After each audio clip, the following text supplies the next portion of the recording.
민주당 노웅래 의원 체포동의안 국회 부결을 두고 여진이 계속되고 있습니다. 국민의힘은 이재명 대표 방탄 예행 연습의 결과라며 공세 수위를 높였고 민주당은 한동훈 법무부 장관이 피의 사실을 공표했다며 맞섰는데요. 한편 이재명 대표는 검찰 조사를 앞두고 연일 검찰을 향한 비판 수위를 높이고 있습니다. 여러 가지 정치권 이슈들 짚어보겠습니다. 이종근 시사평론가, 김현정 더불어민주당 대변인 나오셨습니다. 어서 오시죠. 네, 안녕하세요. 네, 지금 노웅래 의원 체포동의안 여진 계속되고 있습니다. 일단 가장 크게 좀 여야가 대치를 하는 부분이 뭔지부터 짚고 가볼까요? 네, 일단 두 가지인 것 같아요. 노웅래 의원의 체포 동의 이유 설명, 그러니까 법무부 장관의 체포 동의 이유 설명 속에서 너무 구체적으로 피의 사실을 공표했다. 국민들까지 지켜보는 가운데 어쨌든 무죄 추정의 원칙인데 그 안에 뭐 부스럭대는 봉투 소리까지 담겼다라는 말까지 할 필요가 있었느냐라는 게 첫 번째고요. 두 번째는 아마도 한동훈 법무부 장관에 대한 민주당의 어떤 뭐랄까요 그런 그 감정들이 좀 녹아 나오는 것 같아요. 안에 보면 저는 장관이 국회에서 어떤 안건을 제안하는 걸 설명하는데 그렇게 고함 소리가 나오는 것, 특히 이제 체포동의 설명 같은 경우 고함 소리까지 나왔습니다. 이건 어떤 의미에서는 그 안에 내용보다도, 그러니까 메시지보다도 메신저에 대한 불신, 뭐 이게 좀 더 강하지 않았는가. 그래서 뭐 혹자 일부 민주당 의원들은 원래 그 안에서 분위기가 어떤 일부 의원들은 노웅래 의원의 여러 가지 어떤 증거 정황상 이거는 그냥 가결을 할 수밖에 없지 않느냐라는 마음을 가진 일부 의원들도 네. 한동훈 장관의 그 설명을 듣고 마음을 바꿨다. 이런 어떤 표현도 있을 정도로 한 장관 자체에 대한 어떤 뭐 그런 이 불신 내지는 비토 이런 게 작용했다라는 후설입니다. 그런데 사실 두 가지를 다 놓고 본다면 좀 짧게 말씀드리면 첫 번째는 이게 지금 국회의원의 불체포 특권이 있잖아요. 그 특권에 대해서 법무부 장관이 수사를 직접 맡은 검찰을 대변해서 어떻게 해서 이번에 체포를 꼭 해야 됩니다라는 걸 설명하는 취지라면 구체적으로 이게 어떠한 이유여서 우리가 구속영장을 청구했습니다라고 검찰에 대변하는 입장이니까 구체적이었다고 해서 그것이 잘못됐다라는 어떤 법적 근거라든지 또는 지금 상황, 윤리상 잘못됐다라고 생각될 수 없는 것이고요. 두 번째, 민주당이 이 부분과 관련해서는 조금 더 이성적이었으면 좋겠다라는 생각이 드는 게 국민들이 이제 지켜보는데 그 내용의 반박, 그러니까 그런 사실이 없다라는 반박에 대한 어떤 뭐 노웅래 의원의 반박이라든지 혹은 민주당의 논평이 아니라 아까 피의 사실 공표다라는 부분에 집착을 하게 되면 어떤 부분이 지금 느껴지냐면 피의 사실이라는 건 어느 정도 인정할 수도 있는 혐의를 지금 놓고 얘기하는 거 아닙니까? 아니 내가 아직 무죄 추정인데 재판도 받기 전에 또는 조사도 받기 전에 어떤 혐의에 대해서 공표하지 마라 이 뜻인데 만약에 지금까지 어떤 입장 그대로 나는 돈 받은 사실이 없습니다 라는 입장을 끝까지 견지할 수 있다면 허위 사실 공표다라고 하는 것이 맞다는 겁니다. 차라리 법무부 장관한테 그건 허위 사실입니다라고 해서 지금 이 명예훼손으로 고소를 하는 상황으로 이어져야지 피의 사실이라는 공표라는 그 부분에서 자기를 좀 숨기려는 게 아니냐라는 것이죠. 네, 그러니까 민주당의 강한 반발에 대해서 한 장관은 오히려 또 강대강 대치로 내가 말을 잘 못했나? 그래서 부결이 됐나라는 입장. 또 허위 사실 공표라고 하지 않고 피의 사실 공표라고 했던 거면 돈을 받았다는 건 인정하는 것 아니냐. 계속해서 강하게 반발을 하고 있거든요. 그 법무부 장관이 체포 동의서를 국회 와서 설명할 때는 그 취지랑 그 이유에 대해서만 간단하게 설명하면 돼요. 그런데 법무부 장관이 얘기했던 것은 노웅래 의원을 소환해서 조사했을 때 그 제시하지도 않았던 내용들을 다 그냥 거기서 다 얘기를 한 거거든요. 근데 아까 말씀하신 것처럼 우리나라는 지금 공판 중심주의를 채택하고 있고요. 불구속 재판이 원칙입니다.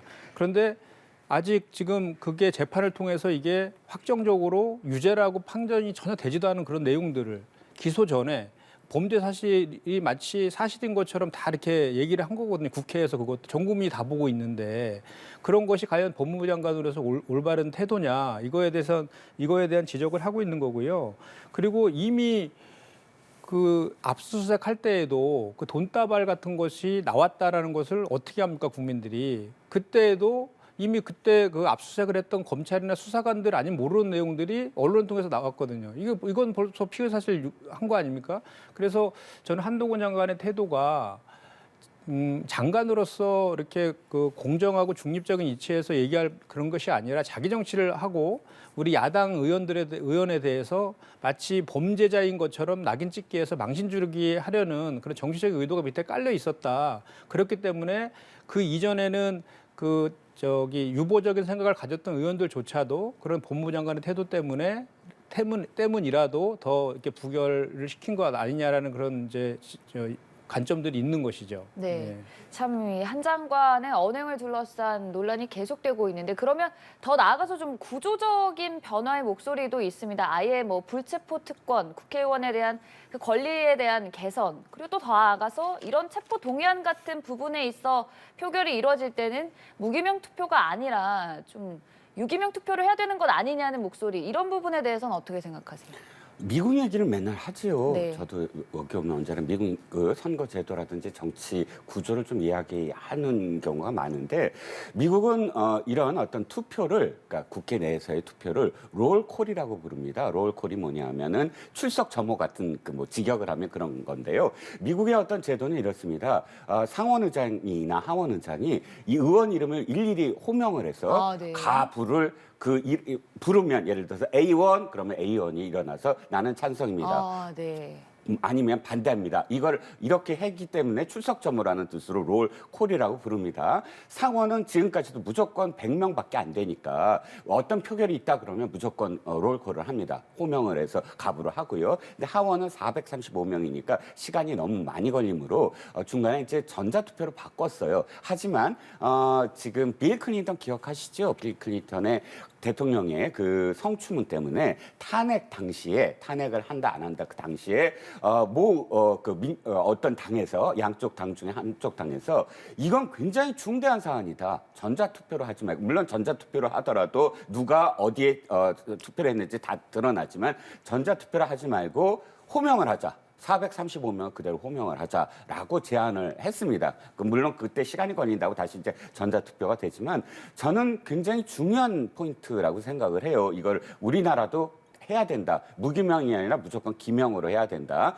왜 이게 이런 체포동의안 같은 거를 기명으로 안 하냐면 끼리끼리 문화, 덮어주는 문화. 우리가 누가 이거를 반대를 하고 누가 찬성을 했을 때 그 의원에 대해서 나중에 면목이 없다. 이런 식의 어떤 정서적인 어떤 테두리 안에서 의정 활동을 해왔기 때문에 지금 무기명으로 지금까지 해온 것입니다. 그런데 지금은 의정 활동을 다 공개할 수밖에 없잖아요. 그렇다면 어떠한 부분이라도 숨길 이유가 없다. 미국처럼 바로 그러니까 웹사이트에 들어가면 어떤 의원이 1년 동안 어떠한 사안에 대해서 찬성했느냐 반대했느냐를 0.5초 만에 다 들여다볼 수 있게 해야 한다. 그래서 국민들이 그 의원에 대해서 판단할 수 있게 정보를 제공해야 된다라고 되어 있거든요. 그래서 저는 차제에 불체포 특권에 대해서 완전히 여야가 합의해서 없애지 않는다면 네. 모든 것을 다 기명으로 한다라는 것을 여야가 합의했으면 좋겠습니다. 네. 같은 생각이세요?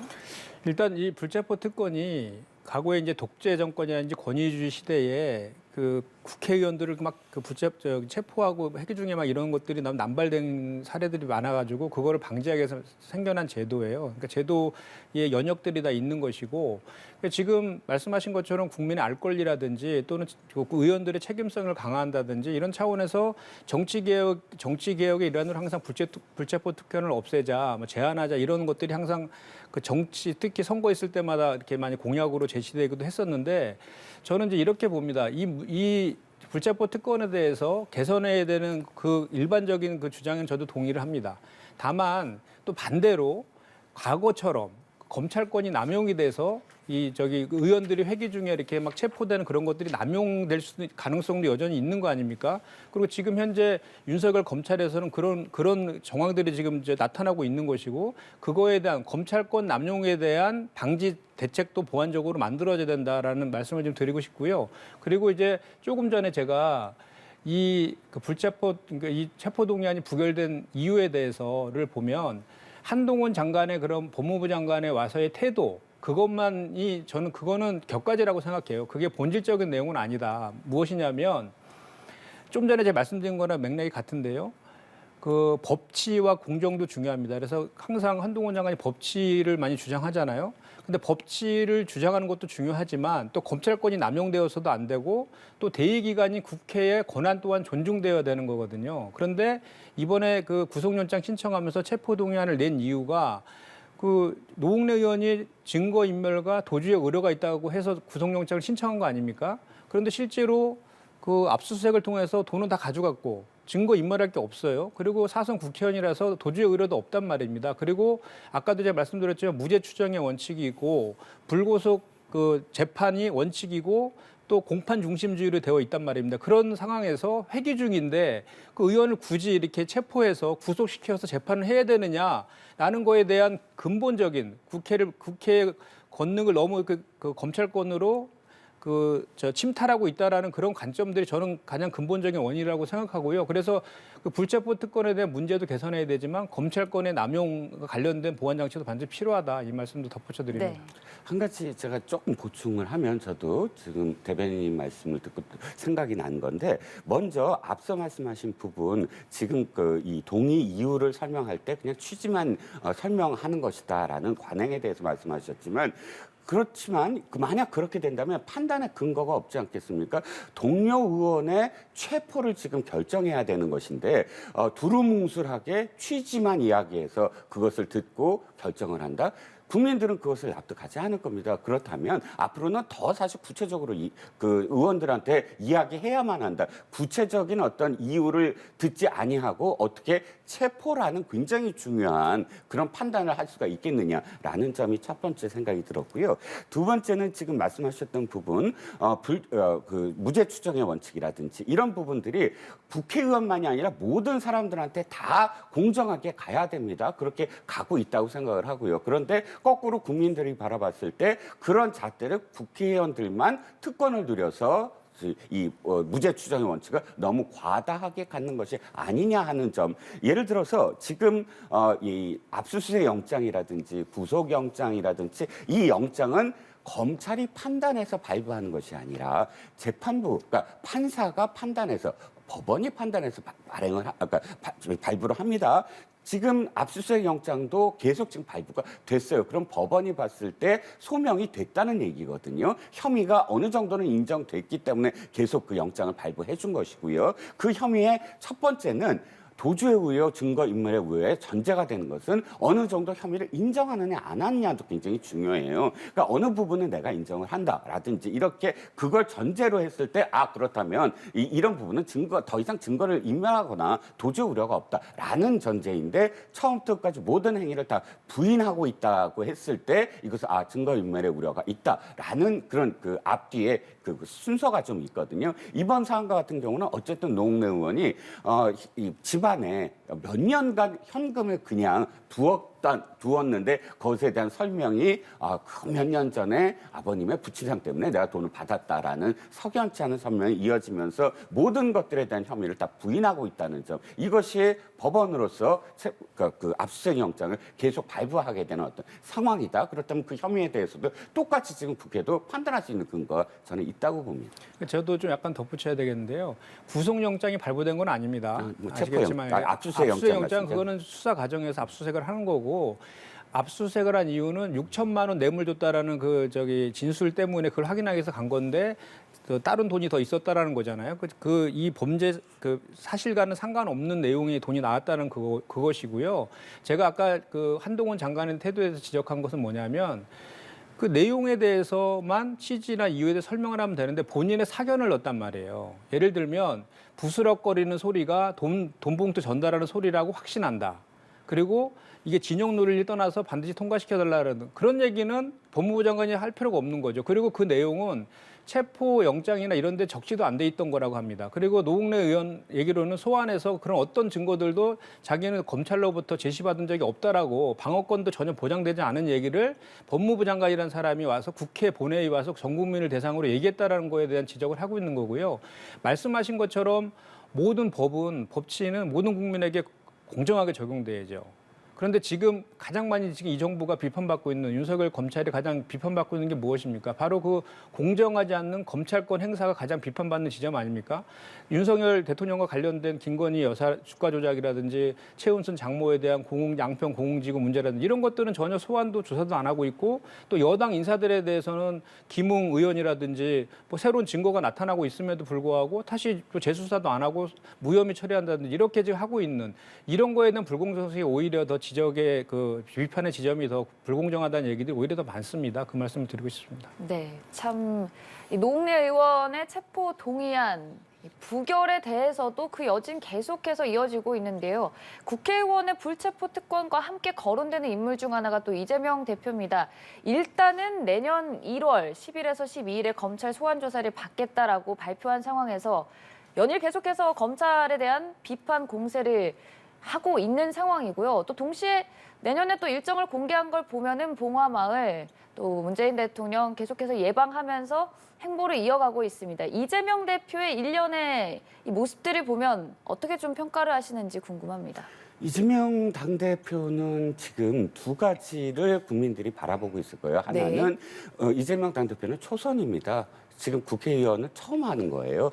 지금까지는 지자체장을 했습니다. 기초단체장 한 번, 그다음 광역단체장 한 번. 그런데 초선으로서 사실상 입법 활동을 얼마나 하느냐, 국회의원으로서 잘하고 있느냐라는 걸 한번 지켜볼 거예요. 그러니까 두 번째는 뭐냐면 초선이지만 당대표가 됐어요. 이건 또 굉장히 다른 의미죠. 169명의 의원들을 지휘하고 그다음에 당의 어떤 방향성을 만들어 나가는 그런 당대표란 말이죠. 그것도 지금 물론 처음 하는 겁니다. 이 두 가지는 사실 의정 활동이 가장 중요해요. 의회에서 당을 어떻게 대응하게 하느냐, 상대당에 대해서. 그리고 의회에서 어떻게 자신의 어떤 입법 활동을 하느냐. 이런 의회 내에서의, 지금까지는 바깥에서 있었다면 지금은 안에서, 여의도 안에서의 어떤 활동을 기대하고 있는데 지금 하시는 그런 행보는 어떤 의미에서는 선거 행동이랑 비슷해요. 선거 때 사실 민생 행보를 한다, 각 지역을 돌아다니면서 경청을 한다, 또는 뭐 전직 대통령을 만난다. 이것은 사실 지지율을 끌어들이고 자신의 세력화하는 그런 이 행보이거든요. 그런데 초선에 지금 최초의 당대표가 돼서 맨 처음 의정 활동을 시작하고 있고 정기국회를 처음으로 맞이하고 있고 지금 내년에 당을 어떻게 이끌어가는가를 지켜봐야 되는데 지금의 모든 행보는 나 자신한테 지금 쏠려 있다. 그러니까 경청 행보도 그래요.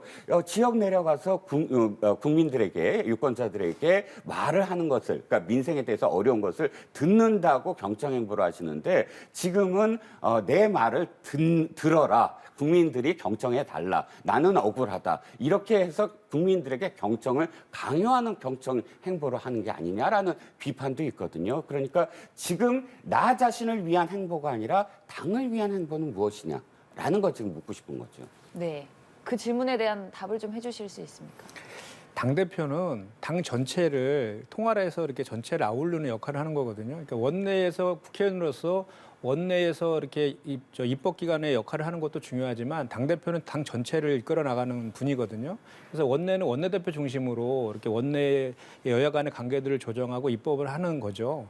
그 당대표는 그 원내뿐만 아니라 원외도 있고 우리 당원도 있고 또 국민들 전체에 대한 메시지를 당을 대표해서 전달하는 거기 때문에 전국을 돌면서 이렇게 국민들 만나고 당원들 만나고 국민 의견을 듣고 또 의견을 또 전달하는 이런 것들은 당연히 해야 되는 겁니다. 저는 오히려 여당에서 이런 신용이라도 좀 했으면 좋겠어요. 민생 투하하는 것까지 비판하고 다 정당화시키면 어떡합니까? 그러면 언제까지 그러면 뭐 우리 그 야당은 뭐 어떻게 해야 됩니까? 그러면 그러니까 저는 그냥 대안 없이 계속 비판하고 정당화시키고 프레임 만들어 자꾸 공격하는 것은 올바른 그 이제 여당이나 뭐 정치에서 이렇게 지적하는 그런 문제들은 아니라고 봐요. 오히려 그러니까 남을 비판해서 내가 득점하기보다는 우리가 잘해서 우리가 득점하는 그런 정치가 되었으면 좋겠다는 생각이고요.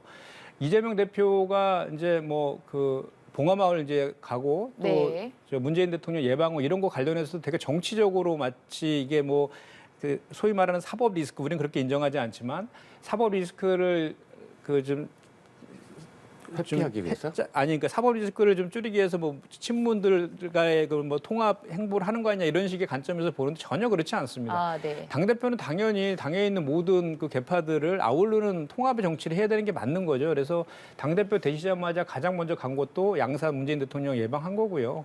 그리고 신년 되면은 원래 다 당대표들이 그렇게 딱 방문하지 않습니까? 현충원 갔다가 봉화마을 갔다 양산 가는 건 당연한 행보다 이렇게 말씀드릴 수 있습니다. 네, 그 맥락에서 뭐 김경수 지사 출소 이후에 통화를 했다, 문재인 대통령 예방한다, 친문 세력 결집 아니냐는 거에 대해서는 뭐 섣부르다 이런 말씀을 해주셨는데 같은 해석이세요? 이재명 당대표가 가장 생각을 하는 게 아마도 PK 지역일 거예요. 아, 네. 왜냐하면 이제 총선은 민주당의 총선 전략은 언제나 같습니다. 이 호남은 원래 기본적인 어떤 그런 이 기반이고요. PK를 어떻게 할 거냐, 낙동강 벨트를 어떻게 할 것이냐. TK는 워낙 천홍성이지만 PK는 문재인 대통령의 사저도 있고 또 노무현 대통령이 처음으로 이 정치를 시작한 곳이고 이런 역사적인 어떤 맥락이 있기 때문에 낙동강을 중심으로 해서 부산, 사상, 강서, 양산 이쪽이 전부 다 사실상 민주당이 꼭 탈환을 해야 될 지방선거에서 이번에 좀 졌거든요. 이번에 총선에서 꼭 이겨야만 하는 곳입니다. 그렇기 때문에 PK에 공을 들인 건 너무나 당연한데 지금 이재명 당대표가 PK에 대해서 사실상 이 자신이 이끌 수 있는 그런 뭐랄까요, 연고라든지 혹은 지금까지 공을 들인 게 사실 적습니다. 그렇다면 PK의 차세대 리더와 어떤 의미에서는 손을 잡아야 되죠. 근데 지금까지 좀 뚜렷하지가 않았어요. 문재인 대통령이 그다음에 양산으로 돌아오신 다음에 최인호 의원이 좀 그 역할을 할 수 있을까 싶었는데 전국적 인지도가 좀 떨어지고요. 보면 이제 PK가 무주공산이 좀 됐었어요. 지금까지는. 그래서 김경수 전 지사가 오면 이 친문의 결집 이렇게 표현하지만 사실은 PK의 차세대 리더가 지금 절박한 상황이거든요. 본인은 안 나오더라도 PK를 대변할 수 있는 그런 지금 정치인. 그래서 전화를 했다라는 건 굉장히 중요한 의미. 이재명 네. 당대표가 바로 김경수 전 지사와 같은 어떤 생각을 갖고 있다라는 걸 계속 지금 사람들한테 알려야 되는 상황인데 저는 조금 눈여겨볼 대목이 김경수 지사의 첫 번째 멘트에서 두 가지 단어예요. 네. 하나는 뭐냐면 성찰을 했다. 하나는 국민 통합을 하겠다. 그러니까 이재명 지사로서는 별로 생각이 좀 다른 듯한 느낌이거든요. 국민통합 당연히 누구나 할 수 있는 말이지만 그러나 이재명 대표는 김경수 지사가 윤석열 정부의 비판적인 태도를 취하기를 원해요. 그래서 같은 전선으로 비록 사면을 받았지만 그러나 같이 이제 윤석열 정부를 공격을 하면서 함께 손을 잡기를 원하는데 지금 거리를 두는 말을 했거든요. 국민 통합은 굉장히 중요하다. 노무현 대통령의 사명이다. 그리고 나는 성찰을 했다. 이 표현들은 저는 김경수 전 지사가 바로 내가 뛰어들어서 내 이미지를 소비하고 이런 게 아니라 거리를 두겠다. 전체적인 상황을 보겠다. 한 5월까지는 계속 상황을 보겠다라는 그런 의도로 보여서 이재명 당대표의 지금 바로 김경수 지사를 자신의 어떤 그런 전체적인 플랜 속에서 뛰어들게 만들고자 하는 것에 약간 좀 네. 다른 어떤 상황이 이어지지 않을까 싶습니다. 두 사람의 조금 다른 생각, 이른바 동상이몽이라고 하면 김경수 지사는 국민적인 통합이라는 메시지를 냈고 이재명 대표는 더 나아가서 좀 공천, 이른바 여당에 좀 대치돼서 민주당이 똘똘 뭉치는 이런 시나리오를 갖고 있다 해석을 내주셨는데 두 사람의 생각이 다를까요? 뭐 당내 분위기 잘 아시지 않습니까? 아니 근데 너무 정치적인 해석을 하신 것 같고 좀 너무 음모론적인 접근 같아요. 정치 평론은 정치적인 해석을 해야지. 왜냐하면 경제적인 해석을 너무 음모론적으로 접근하시는 것 같은데 왜냐하면 같은 당에 그리고 또 상징적인 분이잖아요. 친노친문에 상징적인 분이고 전 지사까지 했던 분이 출소를 했는데 당대표가 전화하는 거는 당연한 거잖아요. 인지상정이고 그렇게 안 하면은 또 전화 안 했으면 전화 안 했다고 또 뭐라고 그랬을 거 아니에요. 그래서 그건 자연스러운 현장이고 네. 김경수 지사께서 국민통합 얘기하셨죠. 노무현 전 대통령 유지를 받들어서 국민통합의 길을 나아가겠다. 이 얘기는 윤석열 정부를 비판한 거죠. 그러니까 지금 공정과 상식이라는 이름으로 네. 국정농단 세력과 부패 세력들을 윤석열 검찰 시절에 중앙지검장 한동훈 장관 검사랑 같이 해서 주도적으로 다 단죄시켰잖아요. 그런 적폐의 세력들을 국정농단 세력들을 불과 몇 년 만에 다 풀어준 거잖아요. 적폐 사면을 한 거죠. 적폐 사면을 하고 다시 또 지금은 반대로 한쪽에는 전 정부에 대한 먼지털이식 수사를 통해서 다 기소하고 있잖아요. 그러니까 적폐 세력들은 풀어주면서 그러니까 내 편만 챙기겠다라는 그런 윤석열 정부의 그런 그 사면농단이라고까지 표현을 하는데요. 그거에 대해서 비판하면서 이렇게 돼서는 국민 통합이 안 된다. 이렇게 내 편만 가지고 하는 이런 사면들은 국민 분열만 시킬 뿐이다라고 해서 나는 앞으로 노무현 전 대통령의 유지를 받들어서 국민 통합의 정치로 나아가겠다. 이 얘기를 하신 거고요. 그리고 이재명 대표께서 공천과 관련된 그 생각은 제가 봤을 때 일도 없습니다. 아직 그거는 지금 아직 많이 남아있는 가고 지금 당 안에서는 그런 뭐 혁신위원회나 이런 거 만들어서 지금 그 다음 공천 관련된 어떻게 당을 혁신할 것인가 이런 걸 논의하는 단계여서 네. 지금 공천을 얘기하는 건 너무 이제 섣부른 그런 판단이신 것 같고 해석이신 것 같고요. 그렇지 않습니다. 예, 맞습니다. 과연 두 분의 말씀 중 어떤 모습으로 이어질지는 그리고 시간이 제가 지나면, 한 네. 가지만 더 말씀드리면 그 얘기 들으셨잖아요. 명문정당이라고. 네. 처음 당대표 되시고 양산마을 갔을 때 그때 만들어진 말이 명문정당이에요. 이재명, 문재인 해서. 그래서 지금 친문하고 친명 이런 그 개파라고 할 것까지는 없는데 사이 되게 좋고 되게 같이 지금 전 정부에 대한 먼지털이식 수사 감사에도 같이 공동 대응하고 전선은 잘 지금 되어 있다 이 말씀도 덧붙여 드립니다. 네, 단일 대우로 뭉쳐 있다. 이런 그렇습니다. 상황이라는 점 짚어주셨고 정부 여당 얘기도 좀 해보겠습니다. 일단 뭐 윤석열 대통령의 행보 보면 최근에는 북한에 대해서 좀 강력한 메시지를 내고 있고요. 또 새로운 2023년을 맞이해서 신년 메시지 발표할 것이란 얘기도 나오고 좀 여러 부분에 있어서 보는 평가를 해주시면 좋을 것 같습니다. 네, 그 윤석열 대통령의 그 지금 그 안보와 관련된 이야기는 저는 이렇게 생각을 합니다. 중요한 건 지금 올해 내내 그러니까 올해라는 건 사실 문재인 정부가 한 4개월 했고요. 네. 그다음 5월 달부터 이제 윤석열 정부라고 친다면 그러니까 취임이 5월이었으니까요. 친다면 사실상 1월부터 굉장히 강도 높은 고강도의 지금 북한의 도발이 이어졌거든요. 올해에 쏜 그런 그 지금 미사일이라든지 여러 가지 어떤 자산들, 전략 자산들을 보면 지금까지 뭐 김정일 정권이나 김정은 정권이 누적돼서 쏜 것만큼의 그런 그 횟수라든지 지금 그 제 양을 지금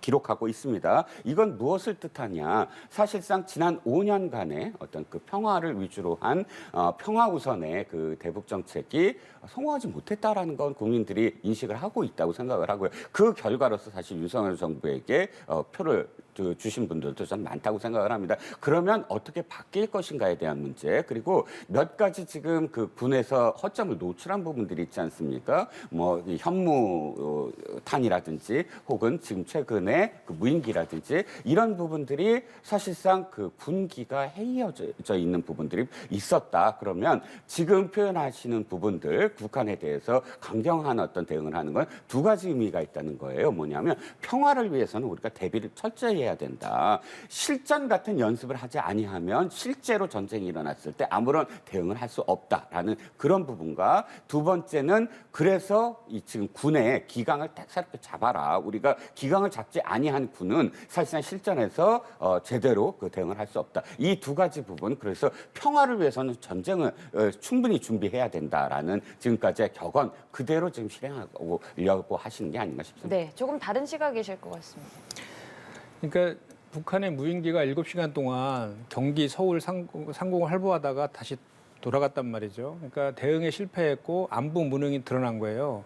그 대응이 실패하고 안보 무능이 드러나면 그거에 대해서 진솔하게 사과하고 어떻게 그 원인을 분석하고 대응할 것인가에 대해서 국민들에게 말씀을 하시는 것이 우선순위죠. 그런데 지금 NSC 회의도 열지도 않고 그다음에 그 전쟁 상태라고 본인들이 전쟁 중에 토론하냐라고 하면서 전쟁 중에 송년만창을 하고 애완경과 사진 찍고 이렇게 하는 것이 국군 통수권자로서의 그 태도는 아니지 않습니까? 그거에 대한 비판들이 있는데 오히려 이러한 안보 무능에 대해서 그걸 숨기기 위해서 오히려 더 전 정부의 탓을 하고 북한에 대한 그 전쟁 도발도 감수한다는 취지의 강경 발언들을 쏟아내는 것이라고 저는 보는데 대단히 위험한 발상이 아닐 수 없어요. 윤석열 대통령은 대통령입니다. 그 말에 무게가 있는 것이고요. 실제로 그러면 그 이 전제가 그러면 예를 들어서 그러다 이렇게 그 저는 윤석열 대통령께서 전쟁을 불사한다, 뭐 학전을 각오한다 이런 식의 그 강경 발언 뒤에 실제로 대비를 하고 이런 발언을 하는지도 잘 모르겠어요, 사실은. 왜냐하면 제가 사례를 한번 말씀드리면 1976년도에 우리 판문점에서 도끼 만행 사건 발생한 적이 있었잖아요. 그때 그거에 대해서 미국이 대응하면서 그 폴 버니언 작전을 했는데 그때 데프콘 3를 발동을 하면서 전시 상태에 대한 대비를 하고 그거에 대해 대응했거든요. 근데 지금 윤석열 대통령의 말대로 실제로 그러다가 북한에서 도발하면 어떻게 할 겁니까? 그럼 도발했을 때 어떻게 할 것인가까지의 대응까지 마련을 하고 이런 발언을 하는지 저는 대단히 좀 그 의문스럽고요. 그리고 이렇게 대통령께서 그 안보 대응 실패와 안보 무능에 대해서 이거를 좀 감추기 위해서 강경 대응하는 것들이 우리 5천만 국민들의 생명에 대해서는 대단히 그 위험을 초래할 수 있는 그 위험성이 대단히 내포된 것이기 때문에 대단히 신중하게 해야 된다는 그 말씀을 꼭 좀 드려야 될 것 같습니다. 알겠습니다. 지금까지 김현정 대변인, 이종근 평론가와 함께했습니다. 고맙습니다.